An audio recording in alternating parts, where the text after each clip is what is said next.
It's here for me mamuni akwaba Bam Melodies Podcast YouTube channel so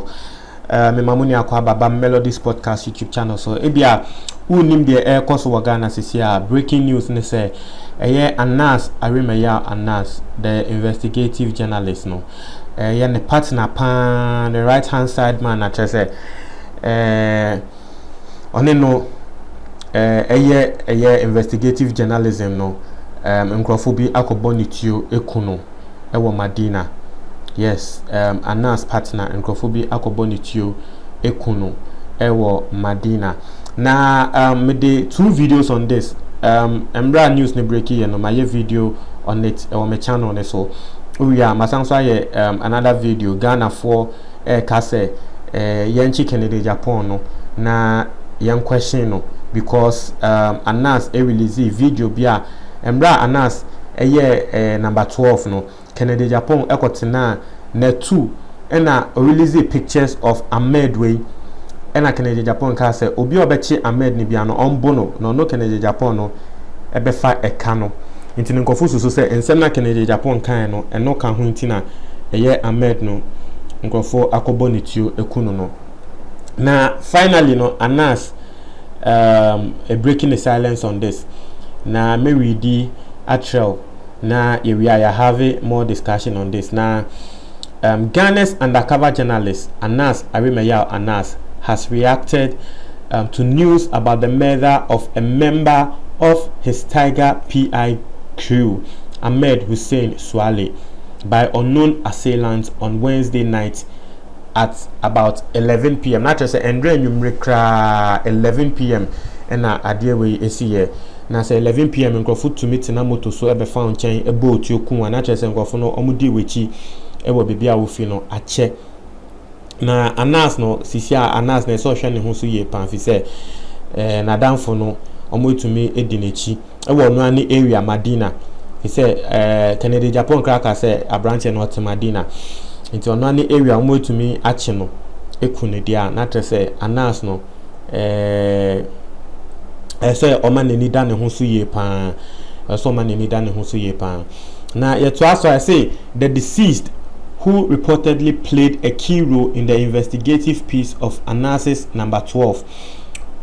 who bordered on corruption in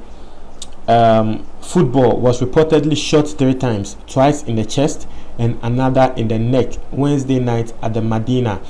a suburb of Accra. Naturally say Anas adam for na yekuno no just say o share Anas video na oye ya o expose kwesi nyantechi no na branch no odimu tintiman pa just say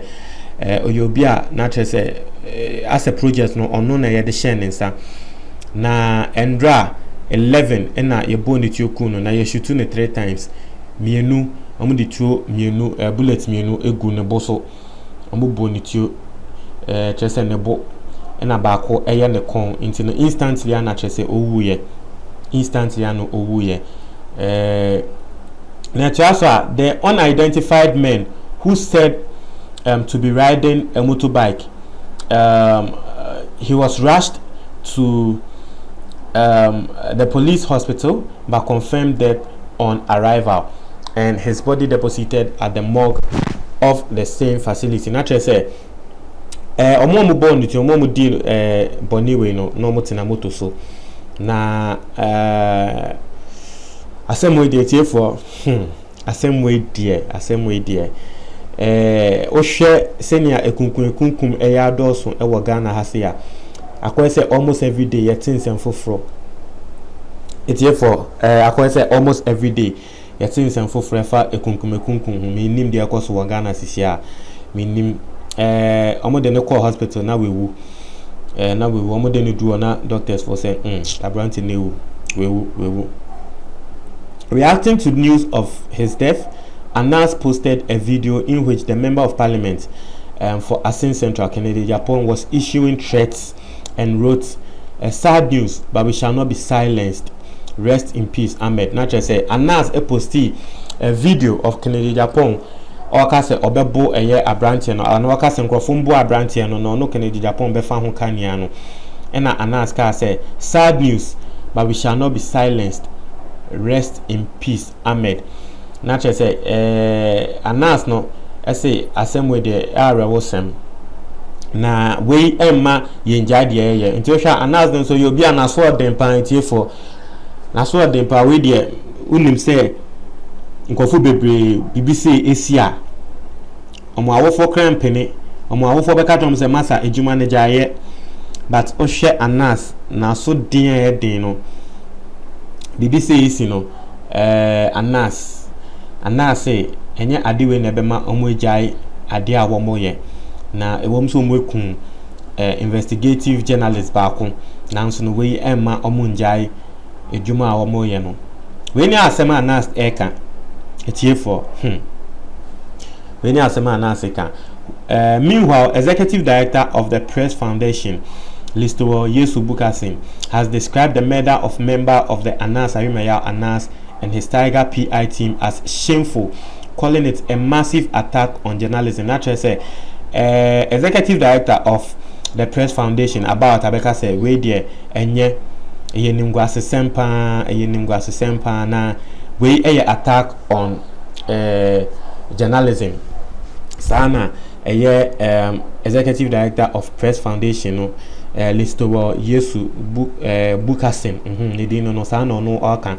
asi we dey a massive attack on journalism. Now to also, but Mr. Bukasin believes that this barbaric act on the undercover investigative journalist is a big blow not only to the Tiger PI team but journalism in general. And actually, Osha journalist ne kano by a schedule by a Ghana Institute of Journalism any journalist school no ya schedule by a say ombe call say police for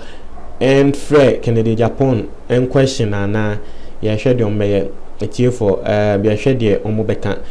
intino wow him say latest news ya ba me the bebra intino make sure say wa subscribe to channel we making sure say wa subscribe na wa click a notification bell on this thing we ni asema ekoso na me ready asema a list to Bukasin kan you say this attack and killing is not one on just Tiger IPI but the practice of journalism in Ghana. He said not just say any attack on only Anas team no but a attack on journalism as a whole in Ghana. But you also say in this age and time, any attacks on the media would be tantamount to gagging same. Osha brofa kesiye. I say Mr. Bukasin has therefore called on the security to commence immediate investigations into what he called shocking and disheartening attacks on the media. And I just say, oh no, I find say we attack on journalism and the media at large. Now, Australia police force say, investigate in some way. Australia police force investigate in some way. You know, when you asema Anasaka breaking news, Anas say this will not silence them. This will never silence them. Now we know Emma onjai a year corruption now or say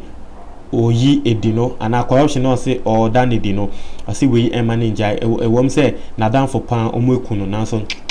asem we there Emma no enjai say or reveal corruption in this country. Tete for mo share in sema ana say kan say abrante na so den. Unsa abrante na so den pa na me no me wa ha kakra etie for me wa ha kakra me nim neti asisi Ghana no ase ekunkun no ya adoso etie for Ghana ne ekunkun no ya adoso endra ya me report ye se ekunkun bi asanso akoso endra echi me report ye endra echi me report ye se eye mami bia oye adwuma e wo port for senior staff say oba marketing ono na ohwe marketing so ono na sanso ye public affairs na say e ba support for omone eye abontin for ana yen e betwetwe nkomo a ono no ye peni a ohwe sanyama ne so no maame no nkofo ko wo ne sekan ekunu e woni dem na me kan ho asem na before then no me sanso report ye Ghana waterworks Ghana waterworks omo supply Ghana for nsuo no omo panyi bi nso nkofo bi ekochi ne kunu na ohwe senia nkofo nanse omo kunkun a ohwe pram so ohene bi ono nso saa enwumre saa onam ne car mu nkrofo ti moto so eno mko bo ni twinti akwai say particular people bi eno mo ti moto so shuti nkrofo saa no tiefo enye police for no police na say omoma omonibre senya nkrofo di boni na omo kunkun nkrofo no tiefo enye ohwa yewe ya sha se ohwe media ana ohwe online pan senya news e ba se ye kunkum nkrofo na etiefo na wa wonim se kunkum na nim na so na ebeba media nim de ebetumi abem no ene na ebetumi aka ho asem na ohwe senya ekoso a the year is still young for these things into the police no me eje omo say they should up their game na de Ghana econo etiefo enye de Ghana econo enye ntino nene asema me de bramo